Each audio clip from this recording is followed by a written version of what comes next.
Good morning students, कैसे हो आप सब लोग? अच्छे हो? तैयारी कैसे चल रही है? बहुत अच्छे से चल रही है कि नहीं? पास होना है हमें। ओके, चलो, शैल वी स्टार्ट? ग्रेट।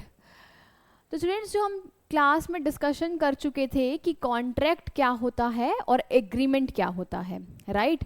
तो मेरे पास अब आ रहा है डिफरेंस कि हम एग्रीमेंट किसे कहते हैं और कॉन्ट्रैक्ट किसे कहते हैं। तो हमें देखना है कि हम कॉन्ट्रैक्ट किसे कहते हैं और एग्रीमेंट किसे कहते हैं। तो हमारे पास डिफरेंस आ रहा है एग्रीमेंट एंड कॉन्ट्रैक्ट के बीच में क्या डिफरेंस होता है। अभी तक हम समझ चुके हैं कि एग्रीमेंट क्या होता है और कॉन्ट्रैक्ट क्या होता है। वो कह रहे हैं मीनिंग में हमने एग्रीमेंट के बारे में पढ़ा था कि agreement is a set of promises. हमने पढ़ा था एग्रीमेंट क्या होता है। Agreement is every promise and every set of promise forming the consideration for each other, forming the consideration for each other, ठीक है, forming the consideration for each other। आपने offer दिया, सामने वाले ने एक्सेप्ट कर लिया, वो क्या बन गया? एक प्रॉमिस बन गया। लास्ट क्लास में डिस्कस किया था हमने, जब हमने सामने वाले को ऑफर दिया और सामने वाले ने एक्सेप्ट कर लिया, वो क्या बन गया? प्रॉमिस। अब इस प्रॉमिस को ही क्या बोला जाता है? अगर इस प्रॉमिस के अंदर कंसिडरेशन इन्वॉल्व हो जाती है, लेट सपोज मैंने बोला कि आप मेरी कार परचेज करने में इंटरेस्टेड हो, ठीक है, तो कंसिडरेशन क्या हो गई? कंसिडरेशन हो गई है, हमने बोला क्या आप मेरी गाड़ी परचेज करने में इंटरेस्टेड हो, इसको बोला, इसने बोला यस, इसने बोल दिया यस, तो इसके लिए कंसिडरेशन क्या हो गई है? कार हो गई है। और मेरे लिए कंसिडरेशन क्या हो गई है? दैट इज इफ ₹6 लाख का अगर मैं वो गाड़ी बेच रही हूं, तो मेरे लिए कंसिडरेशन क्या हो जाएगी? मेरे लिए कंसिडरेशन हो जाएगी the amount which I have received, ठीक है।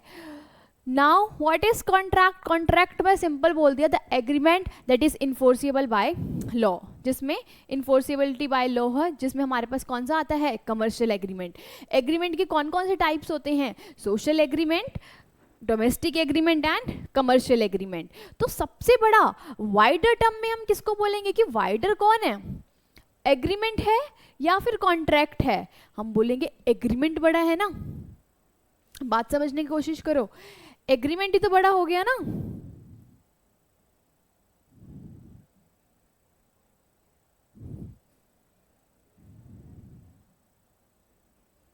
ठीक है, तो हमारे पास बड़ा क्या हो गया?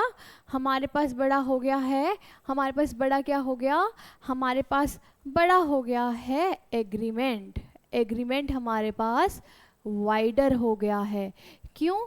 क्योंकि इस एग्रीमेंट के अंदर मेरे पास सोशल एग्रीमेंट्स भी आ रहे हैं, मेरे पास डोमेस्टिक एग्रीमेंट्स भी आ रहे हैं, और मेरे पास कौन से एग्रीमेंट्स आ रहे हैं? मेरे पास कमर्शियल एग्रीमेंट्स भी आ रहे हैं। समझ में आई बात? समझ में आई? तो मेरे पास एग्रीमेंट क्या हो गया है? वाइडर हो गया है। लेकिन कॉन्ट्रैक्ट क्या हो गया है? नैरो टर्म्स का हो गया है। कॉन्ट्रैक्ट नैरो क्यों हो गया मैडम? क्यों? क्योंकि जो कॉन्ट्रैक्ट है उसमें मेरे पास क्या क्या इन्वॉल्व होता है? Only and only commercial agreement, ठीक है। क्यों? क्योंकि मेरे पास एक कॉन्ट्रैक्ट में क्या होता है? It involves only commercial agreement. वो कहता है एग्रीमेंट के अंदर लीगल ऑब्लिगेशन नहीं क्रिएट होती। अगर लीगल ऑब्लिगेशन एग्रीमेंट के अंदर ही क्रिएट हो जाएगी तो फिर कॉन्ट्रैक्ट किसको बोला जाएगा? राइट? तो लीगल ऑब्लिगेशन क्रिएट नहीं होती in the agreement, but contract में it is necessary to create a legal obligation. अब सबसे इंपॉर्टेंट वर्ड जो कि मेरे एग्जाम्स में पूछा जाता है, जो मेरे एग्जाम्स में पूछा जाता है स्टूडेंट्स, वो है कि all agreements are not contract. Question आएगा, how you can explain that,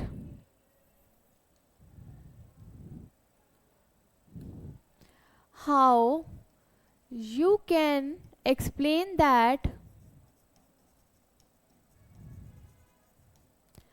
all agreements are not contract but all contracts are agreement. लेकिन all contracts क्या होते हैं, agreements माने जाते हैं. ठीक है, अब मैं कहती हूँ सारे के सारे एग्रीमेंट्स तो कॉन्ट्रैक्ट नहीं होते ना. अभी आपने देखा था कि एग्रीमेंट्स के अंदर तो 3 तरीके के एग्रीमेंट आ गए थे, राइट. तो मैं सारे एग्रीमेंट्स को ये कैसे बोल सकती हूँ कि सारे एग्रीमेंट्स ही कॉन्ट्रैक्ट होते हैं, नहीं बोल सकती ना, क्योंकि एग्रीमेंट्स बहुत सारे एग्रीमेंट से मिलकर बना है.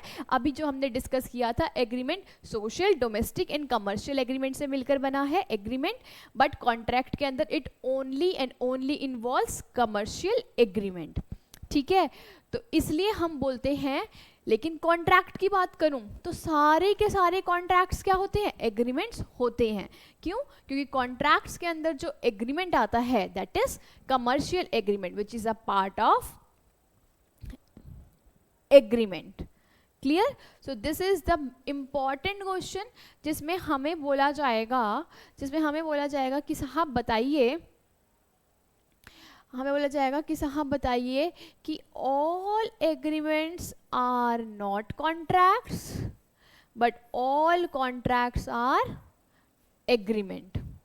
क्लियर है, ग्रेट. इन केस अगर आपको कुछ नोट करना है तो इसमें मेरे पास यहाँ पर आ जाएगा कि एग्रीमेंट के पास कमर्शियल एग्रीमेंट्स भी होते हैं, डोमेस्टिक भी होते हैं और सोशल भी होते हैं. तो नोट कर लीजिए फटाफट से and then we will proceed further. चलिए अब नेक्स्ट टॉपिक के टूवर्ड्स मूव करते हैं. नेक्स्ट टॉपिक हमारा क्या आ रहा है, नेक्स्ट टॉपिक है व्हाट आर द, फटाफट से नोटबुक्स में नोट करो, what are the essentials of a valid contract. What are the essentials of a valid contract.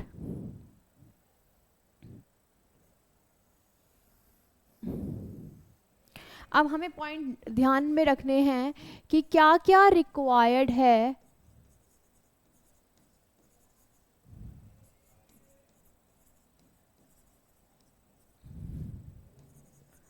एक कॉन्ट्रैक्ट को वैलिड करने के लिए. एक कॉन्ट्रैक्ट को वैलिड करने के लिए मेरे पास क्या क्या चीज़ें होनी चाहिए, क्या क्या चीज़ें होनी चाहिए. ओके, सॉरी, देखते हैं, पढ़ते हैं कि एक कॉन्ट्रैक्ट को वैलिड एसेंशियल्स हमारे पास क्या होते हैं.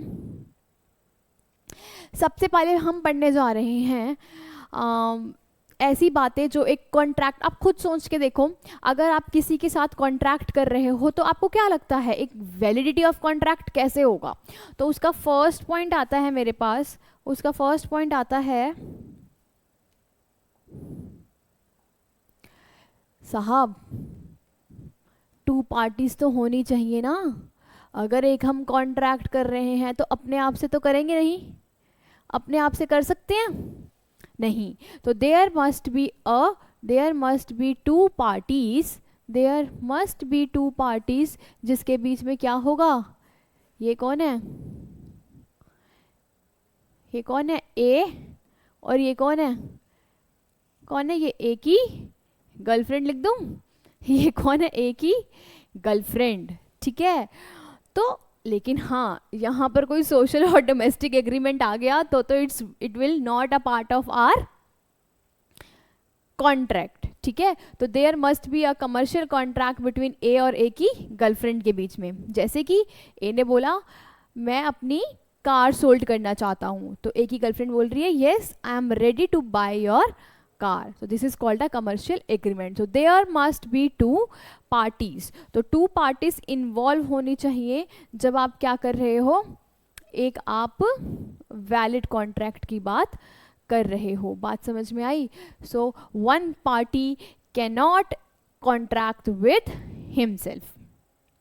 अब होता क्या है, एक और बात क्या होती है हमारे पास कि यहाँ पर हम बोलते हैं कंपनीज की लीगल सेपरेट लीगल एंटिटीज है।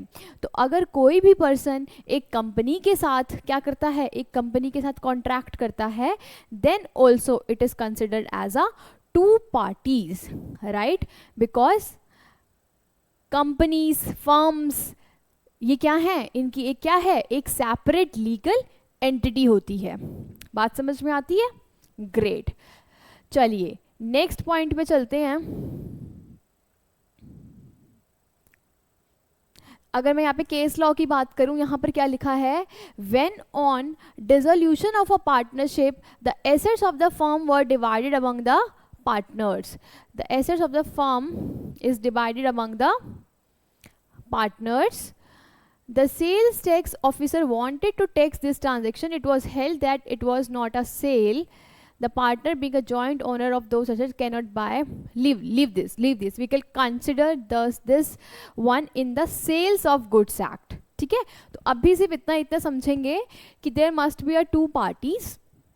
There must be a two parties, और दूसरी पार्टी कोई भी कंपनी कोई भी फर्म भी हो सकती है, बिकॉज उसकी भी एक क्या है, एक सेपरेट लीगल एंटिटी है।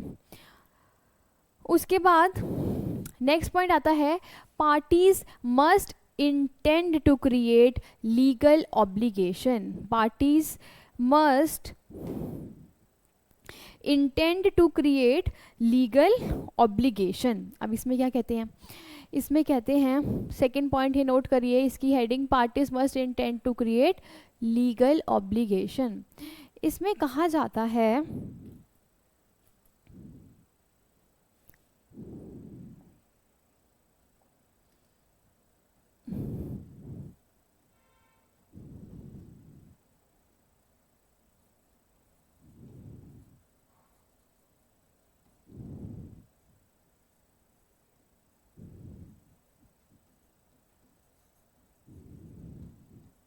अगेन वही बात बोली जा रही है जो कि मैं आपको ऑलरेडी बता चुकी हूँ। अभी हमने कॉन्ट्रैक्ट करा था, अभी एक कॉन्ट्रैक्ट हुआ था इस क्यूट से ए और इस क्यूट से ए की गर्लफ्रेंड के बीच में, करेक्ट। ए की गर्लफ्रेंड ने क्या परचेज किया था, ए की गर्लफ्रेंड ने, इसने क्या करा था, इसने कार सोल्ड कर दी थी, इसने कार सोल्ड कर दी थी,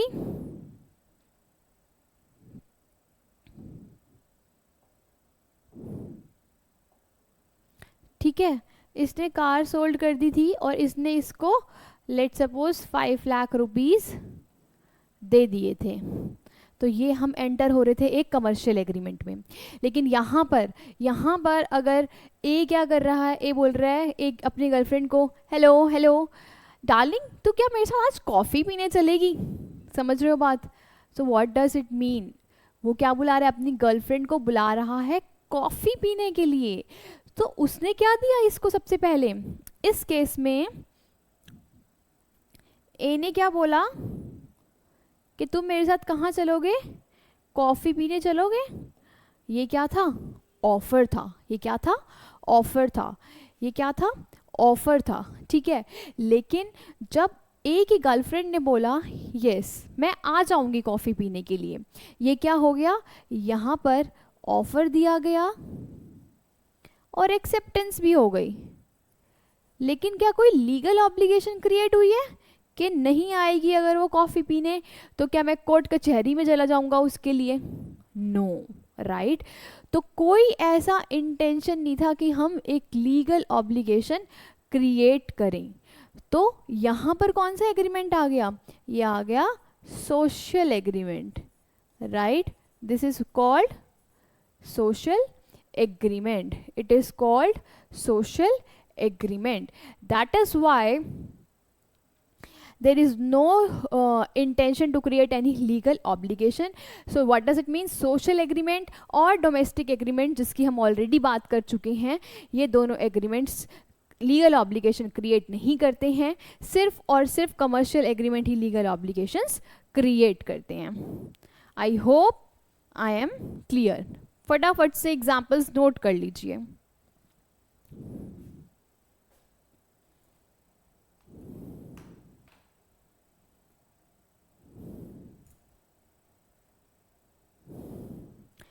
ठीक है, आगे चलें। थर्ड पॉइंट आता है मेरे पास थर्ड पॉइंट आता है other formalities to be complied in certain cases.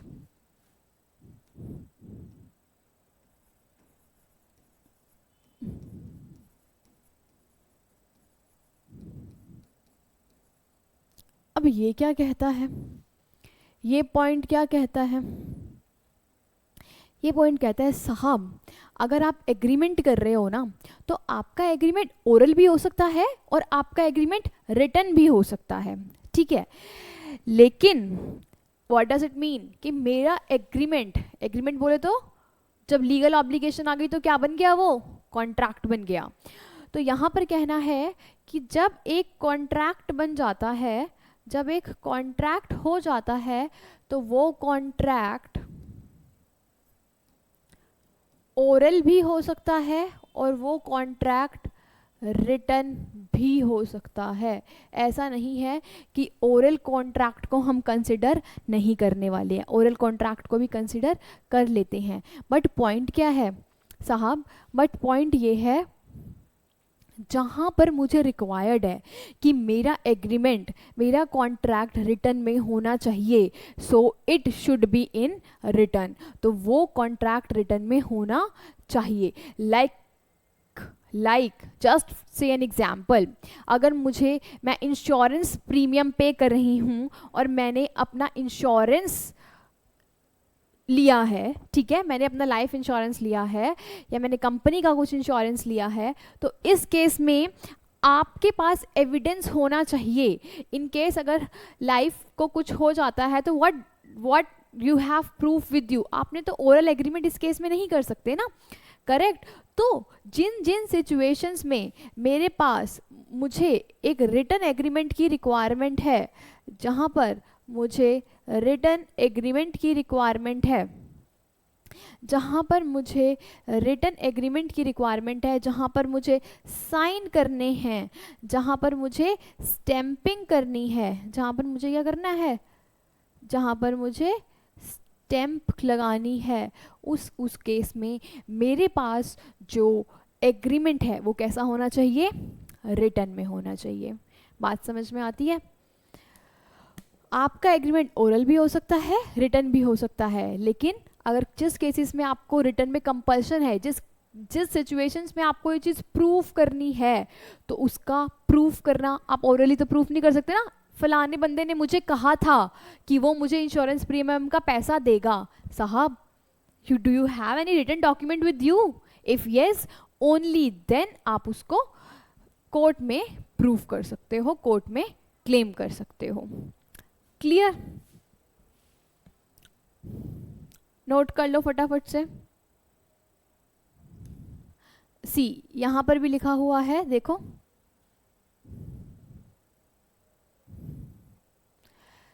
Contract of insurance is not valid except it is as a written contract. Also, further, in case of certain contracts, registration of contracts under the law which is enforced at the time is essential it to be valid. Example, immovable property. अगर आपको immovable property का आप registration कराने जा रहे हो, है ना, तो वहाँ पर रजिस्ट्री करा रहे हो तो सिर्फ बोल के बात नहीं बनेगी ना. You are paying something, you are paying 5 lakh 10 lakh, आप रजिस्ट्री करा रहे हो और जितना भी अमाउंट आप पे कर रहे हो उसको आपको क्या करना है, उसको आप लोगों को क्या करना है, रिटन में एग्रीमेंट बनवाना है. क्लियर?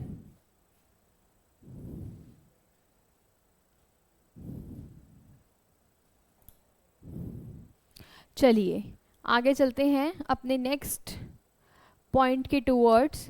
नेक्स्ट पॉइंट कहता है मेरे पास सर्टेनिटी ऑफ मीनिंग होना चाहिए.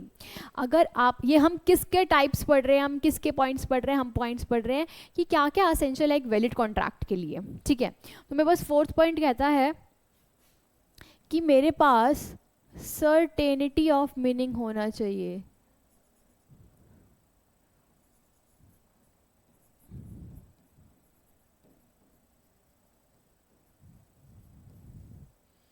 ये क्या कहता है साहब?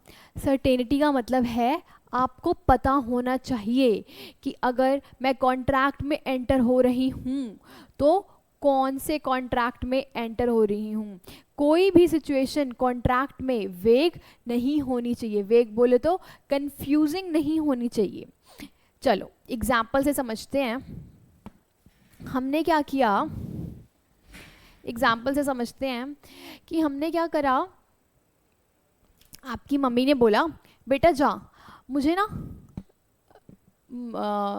किचन में ना ऑयल चाहिए, ऑयल ख़त्म हो गया है, जा बेटा शॉप से जाकर लेकर आ।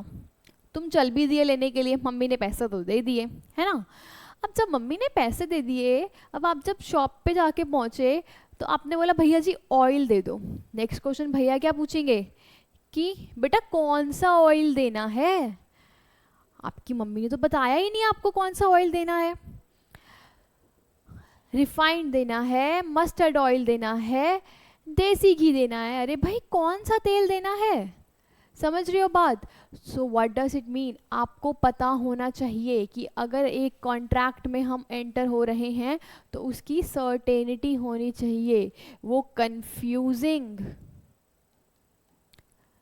कंफ्यूजिंग नहीं होना चाहिए, कंफ्यूजिंग नहीं होना चाहिए। जैसे कि एक और एग्जाम्पल, हमने कहा कि ना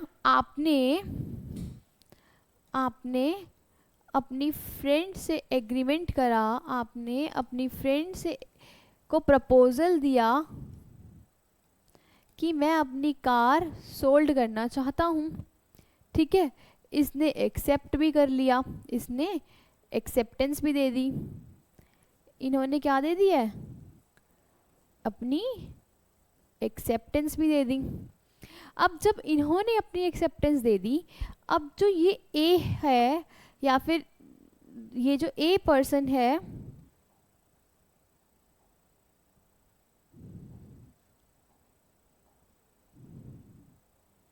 इस ए पर्सन ने क्या करा, इस ए पर्सन ने गाड़ी बेचनी थी बी को, ठीक है।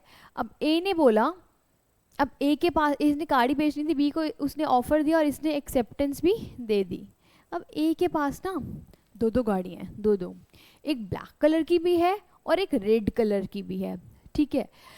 जब ए ने ऑफर दिया बी को, उसने ये नहीं बताया कि मैं आपको कौन सी गाड़ी सोल्ड कर रहा हूँ, रेड कर रहा हूँ या ब्लैक कर रहा हूँ, ठीक है।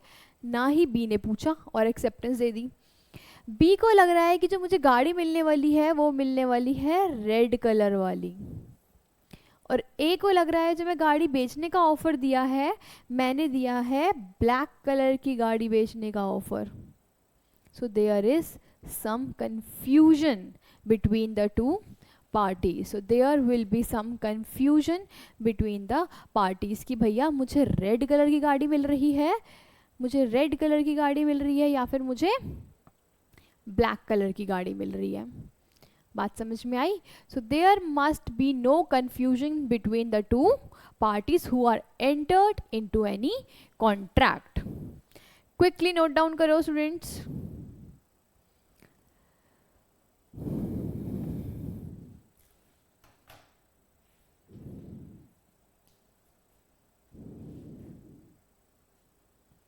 चलिए आप पोज करके नोट डाउन कर लीजिएगा, करिएगा। और अब हम आगे बढ़ रहे हैं टुवर्ड्स फिफ्थ पॉइंट। क्लियर। अब नेक्स्ट पॉइंट हमारे पास क्या आता है बच्चे, नेक्स्ट पॉइंट कहता है,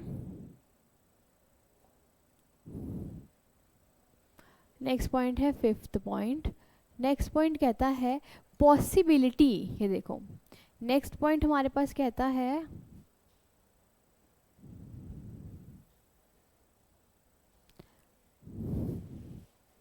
नेक्स्ट पॉइंट कहता है possibility of performance of an agreement. Possibility of performance of an agreement. जब आप एक कॉन्ट्रैक्ट में एंटर हो रहे हो, जब आप एक एग्रीमेंट में एंटर हो रहे हो, तो होना क्या चाहिए, होना चाहिए कि जो चीज़ आप कह रहे हो उसकी पॉसिबिलिटी, अरे ये क्या हो रहा है, इरेज करते हैं, ओके सॉरी, ठीक है, तो उसकी क्या होनी चाहिए स्टूडेंट्स, पॉसिबिलिटी होनी चाहिए।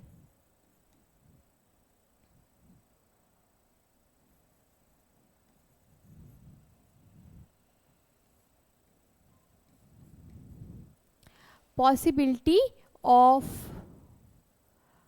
परफॉर्मेंस।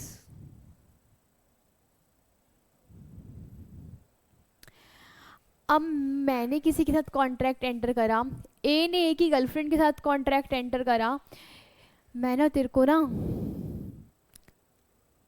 आसमान से ना तारे तोड़ के लाके दूंगा, है ना, बोलते हैं ना, बोलते हैं ना बॉयफ्रेंड्स। मैं ना, मेरे वाले ने नहीं बोला था मेरे वाले ने नहीं बोला था तारे लाने के लिए बट बहुतों को बोला होगा, है ना, बहुतों की गर्लफ्रेंड्स, बहुत लड़कियों को बोला होगा उनके बॉयफ्रेंड ने कि ना यार मैं जो तू कहेगी वो करूँगा, है ना, मैं तेरे को इनफैक्ट आसमान से तारे तोड़ के लाके दूंगा। That is not possible, that is not possible. तो जिस चीज़ की पॉसिबिलिटी है परफॉर्म करने की, only that can be considered into a agreement and that can be considered into a contract. किसी ने बोला मैं किसी डेड पर्सन को अलाइव कर सकता हूँ, whether it is possible, no, right, नहीं है पॉसिबल। तो जहाँ पर पॉसिबिलिटी ऑफ परफॉर्मेंस नहीं है, दैट तो उस चीज़ को हम एक वैलिड कॉन्ट्रैक्ट नहीं बोलेंगे। ठीक है, तो एग्जाम्पल्स फटाफट से नोट कर लीजिए। नंबर 1 हमने बोला है, और नंबर 2 हमने एग्जाम्पल बोला है डेथ पर्सन को अलाइव करने का। क्लियर?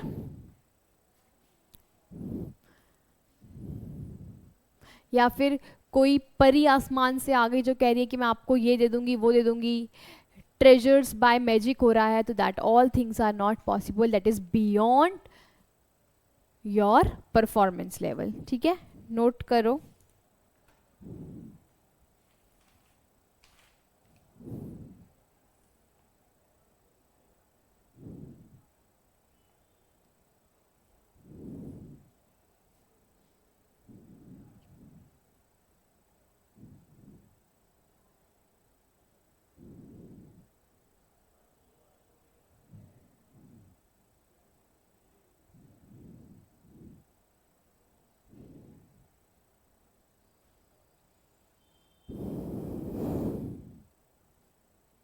आगे बढ़े। अभी भी हमारे पास essentials of a valid contract ही मूव हो रहे हैं, अभी भी हमारे पास essentials of a valid contract ही चल रहे हैं। बट अब जो बताए हैं हमारे पास essentials of a valid contract, वो मेरे कवर होते हैं सेक्शन 10 में। ठीक है, सो एज पर सेक्शन 10 मेरे पास एज पर सेक्शन 10 हमारे पास कुछ पॉइंट्स हैं जो कि कंसिडर होते हैं, एज पर द वैलिड और essentials for a valid contract. जैसे पहला पॉइंट आता है स्टूडेंट्स, फर्स्ट पॉइंट आता है बच्चे कि मेरे पास क्या होना चाहिए साहब, ऑफर प्लस एक्सेप्टेंस होनी चाहिए, तभी ही आप एक वैलिड कॉन्ट्रैक्ट बोल सकते हो। सामने वाले ने आपको ऑफर देना चाहिए और आपको उस ऑफर को क्या करना है, एक्सेप्ट करना है, और इन दोनों को मैं क्या बोल सकती हूँ बताओ, प्रॉमिस, जिसमें मेरे पास क्या इन्वॉल्व हो जाती है, कंसीडरेशन। ठीक है, जब एक प्रॉमिस में प्रॉमिस बोला जाता है इसको, और जब इस प्रॉमिस में कंसिडरेशन इन्वॉल्व हो जाती है तो ये क्या बन जाता है, एक एग्रीमेंट।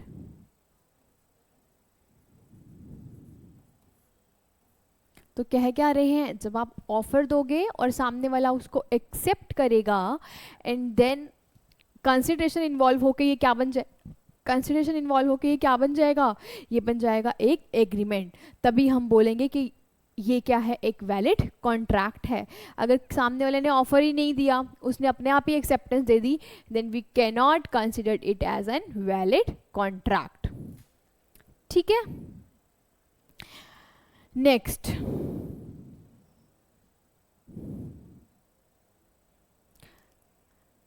नेक्स्ट पॉइंट आता है मेरे पास, इसी का ही सेकंड पॉइंट आता है मेरे पास, सेक्शन 10 का बात कर रहे हैं हम। ठीक है, ओहो ये बार बार परेशान कर रहा है, कोई बात नहीं। हम कह रहे हैं कि हमारे पास कैसी कॉन्ट्रैक्ट,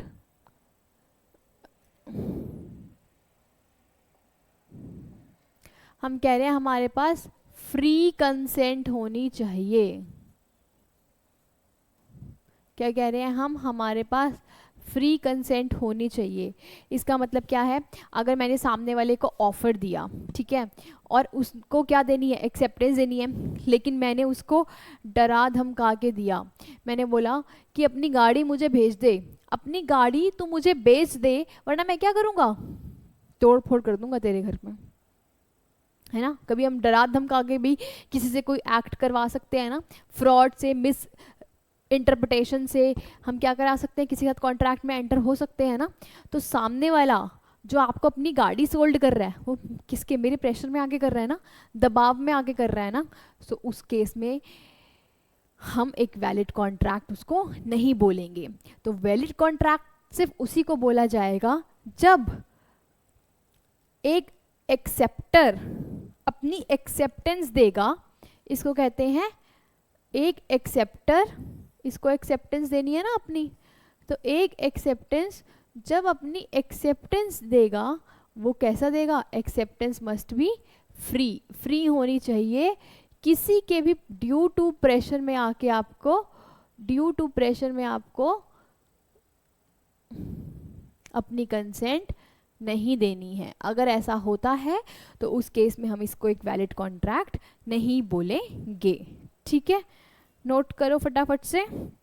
हमारे पास नेक्स्ट पॉइंट आता है कि हमारे पास क्या होना चाहिए, हमारे पास होना चाहिए कंसेंसस एड एडिम। ये एक लैटिन वर्ड है जिसमें एक्सप्लेन करा हुआ है कि कंसेंसस एड एडिम क्या होता है। कंसेंसस एड एडिम का मतलब होता है meeting of two minds, meeting of two minds. Offeror का और एक्सेप्टर का माइंड सेम होना चाहिए, दोनों का माइंड मैच करना चाहिए। ऐसा नहीं मैं बात कर रही हूँ कि मुझे ब्लैक कार परचेज करनी है और जो ऑफरर है वो ऑफर दे रहा है रेड कार का, तो यहाँ पर कंसेंसस एड एडिम वाला प्रिंसिपल अप्लाई नहीं होता क्योंकि मीटिंग ऑफ टू माइंड्स है ही नहीं। ठीक है, so there must be, example है ये इसी का ही, there must be consensus ad idem, meetings of two minds होना चाहिए। ऐसा नहीं होना चाहिए कि हम अलग अलग बातें सोच रहे हैं, अलग अलग कार के बारे में सोच रहे हैं, अलग अलग बातें सोच रहे हैं और हो क्या रहा है, कॉन्ट्रैक्ट हो रहा है। That will not considered as a valid contract. इसको एज एन इम्पॉर्टेंट मार्क कर लो, बिकॉज एग्जाम्स में आपको, एग्जाम्स में ये भी हो सकता है, एग्जाम्स में ये भी हो सकता है कि आपको इसी वर्ड से पूछ लिया जाए कि आप इस वर्ड से क्या समझते हैं, या एक्सप्लेन कंसेंसस एड एडिम। तो जितने भी लैटिन वर्ड्स हम आगे क्लास में डिस्कस करने वाले हैं, आपको हर किसी के मतलब पता होने चाहिए। ठीक है, so note it down. Let's move further towards the third point. Let's move further towards the third point, that is capacity of parties. Third point आ रहा है मेरे पास कैपेसिटी ऑफ द पार्टीज। इसमें हमारे पास, हमारे को क्या बोल रहे हैं, कह रहे हैं साहब जो दो पार्टीज एंटर हो रहे हैं ना कॉन्ट्रैक्ट में, उनकी कैपेसिटी होनी चाहिए कि हाँ वो कॉन्ट्रैक्ट में एंटर हो सकते हैं। अगर आपने किसी माइनर से कॉन्ट्रैक्ट कर लिया, जी नहीं, that is not considered a valid contract, ये एक वैलिड कॉन्ट्रैक्ट में कंसिडर नहीं किया जाएगा। ठीक है, अगर आप किसी अनसाउंड पर्सन के साथ क्या कर रहे हैं, किसी अनसाउंड पर्सन के साथ कॉन्ट्रैक्ट में एंटर हो रहे हैं तो इसको वैलिड कॉन्ट्रैक्ट नहीं बोला जाएगा, इसको वैलिड कॉन्ट्रैक्ट नहीं बोला जाएगा। So you can see here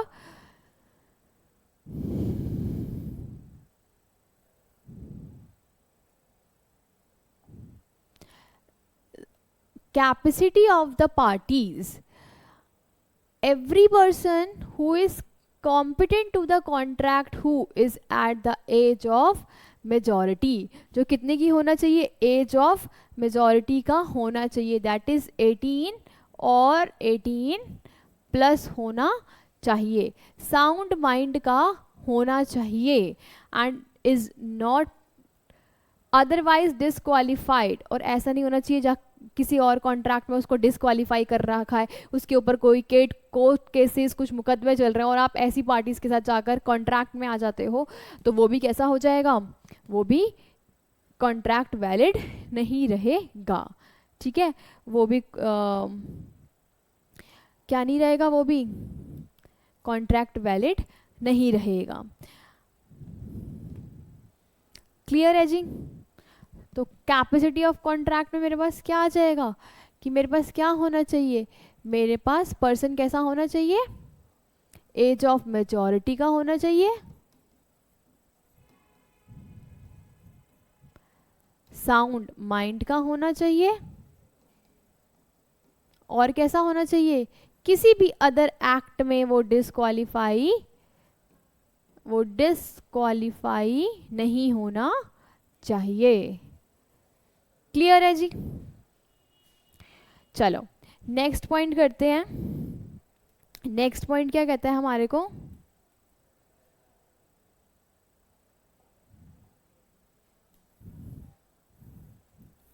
next point कहता है, फोर्थ पॉइंट लिखिए, कंसीडरेशन। अभी तक हम बोल रहे थे ना, जब मैंने ऑफर दिया, सामने वाले ने एक्सेप्टेंस दी, तो मेरे पास कंसीडरेशन आता है, तभी मैं उसको क्या बोलती हूँ, तभी मैं उसको बोलती हूँ कि मैं एक वैलिड कॉन्ट्रैक्ट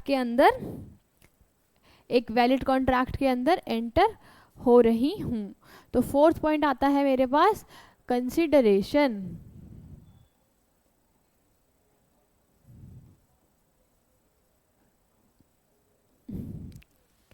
इसका भी एक लैटिन वर्ड है, दैट इज क्विड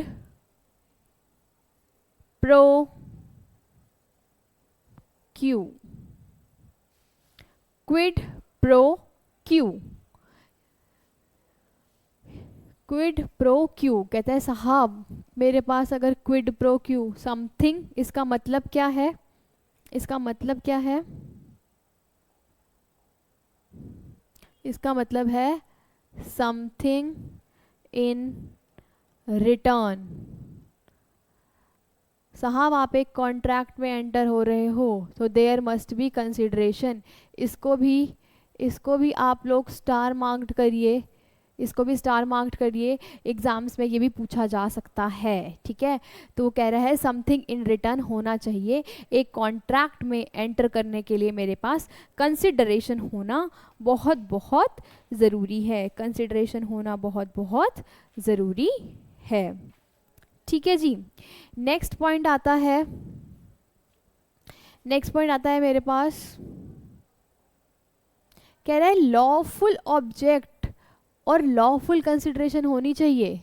अगर आप एक कॉन्ट्रैक्ट में एंटर कर रहे हो तो आप जो कंसिडरेशन, पहली बात तो कह रहा है कि पहले वाले पॉइंट में क्या कह रहा है, पहले वाले पॉइंट में कह रहा है कि साहब कंसिडरेशन होनी चाहिए, यही कह रहा है ना, बट अब कह रहा है कि कंसिडरेशन कैसी होनी चाहिए, लॉफुल होनी चाहिए। कैसी होनी चाहिए, लॉफुल कंसिडरेशन होनी चाहिए। अगर मैंने बोल दिया कि ना हमारा कॉन्ट्रैक्ट हो रहा है जिसमें कंसिडरेशन हम एक दूसरे को क्या सप्लाई कर रहे हैं, ड्रग्स सप्लाई कर रहे हैं, तो ड्रग्स तो इलीगल है ना, इसमें हम डील नहीं कर सकते, बट इसको कैसा बोल दिया जाएगा, वैलिड कॉन्ट्रैक्ट नहीं बोला जाएगा। क्यों? क्योंकि इसके अंदर एक लॉफुल कंसिडरेशन नहीं है, जो हम आपस में कंसिडरेशन दे रहे हैं वो कैसा नहीं है, जो आपस में हम कंसिडरेशन दे रहे हैं वो कैसा नहीं है, वो लॉफुल कंसिडरेशन नहीं है, क्योंकि हम किस में डील कर रहे हैं, हम डील एक्सचेंज कर रहे हैं ड्रग्स के केस में, ठीक है, हम डील कर रहे हैं ड्रग्स के केस में, या फिर हम डील कर रहे हैं लेट्स सपोज रॉबरी के केस में। हमने बोला कि भाई चोरी करके आ, फिर मैं तेरे को पैसे दूंगा। तो that all are the cases where there is no any lawful consideration.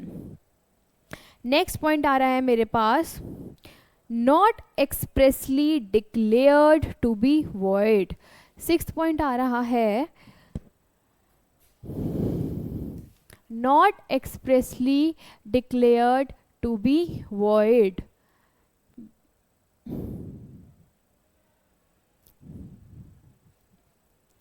क्या कह रहा है मेरे पास, ये वाला पॉइंट कह रहा है not expressly declared to be void, ऐसा नहीं होना चाहिए, not expressly declared to be void, कि आप जो कॉन्ट्रैक्ट कर रहे हो, कैसा हो गया कि वॉइड हो गया साहब। दिखने से नहीं लगना चाहिए एग्जैक्टली कि वो कोई कॉन्ट्रैक्ट कैसा है, वॉइड है। The agreement entered into must not be which the law declares either illegal या फिर void. An illegal agreement is an agreement expressly or impliedly prohibited by law. A void agreement is one without any legal effects. Example देखो, threat to commit murder or making publishing defamatory statement or entered into contracts or agreements which are opposed to public policy. साफ साफ दिख रहा है साहब, आप किस में एंटर कर रहे हो, कि भैया आप कह रहे हो कि ना मैं एक मर्डर के कॉन्ट्रैक्ट में एंटर कर रहा हूँ। किसी ने आपको बोला कि साहब आप मर्डर कर दोगे तो क्या हो जाएगा, मैं आपको इसका फलाने पर्सन का मर्डर कराओ, मैं आपको कितने पैसे देने वाला हूँ, मैं आपको पैसे देने वाला हूँ ₹10 लाख। तो भैया साफ साफ दिख रहा है ये कॉन्ट्रैक्ट कैसा है, ये कॉन्ट्रैक्ट वॉइड है, ये कॉन्ट्रैक्ट वॉइड है। पहली बात तो इसके अंदर लॉफुल कंसिडरेशन ही नहीं है, और दूसरी बात साफ साफ दिख रहा है कि ये कॉन्ट्रैक्ट कैसा है, वॉइड है। रिस्ट्रेन ऑफ ट्रेड, अगर रिस्ट्रेंट बना करा जा रहा है मैरिज के लिए, लीगल प्रोसीडिंग्स के लिए, तो भैया ये सब एग्जाम्पल्स हैं सारे के सारे वॉइड एग्रीमेंट्स के, जो कि not expressly declare to be void. तो कहता है अगर आप किसी भी कॉन्ट्रैक्ट को बच्चे अगर वैलिड करना चाहते हो तो साफ साफ नहीं दिखना चाहिए कि ये तो वॉइड है। भैया कंसिडरेशन इसके अंदर ही कैसी है, लॉफुल नहीं है। That is why it is known as void agreements or void contracts. Clear? Okay friends, तो जितना भी अभी तक करा दिया है हमने, एक टॉपिक कवर करा है essentials of a valid contract. उसके जितने भी पॉइंटर्स हैं वो आपको साथ के साथ रिवाइज करने हैं with examples, only then you are able to write in your paper, तभी आप अपने पेपर में लिख पाओगे, ठीक है। साथ के साथ रिवीजन करते चलो और लिखने की प्रैक्टिस करो बहुत ज़्यादा, बिकॉज लॉ के अंदर लिखना बहुत इंपॉर्टेंट है, क्योंकि अब जो सीए फाउंडेशन का पेपर आता है दैट इज प्योरली थ्योरेटिकल, ठीक है। तो that is why must do hand practice. तो हम नेक्स्ट क्लास में हम स्टार्ट करेंगे what are the types of contracts और आगे बढ़ेंगे। Fine, have a good day, bye bye.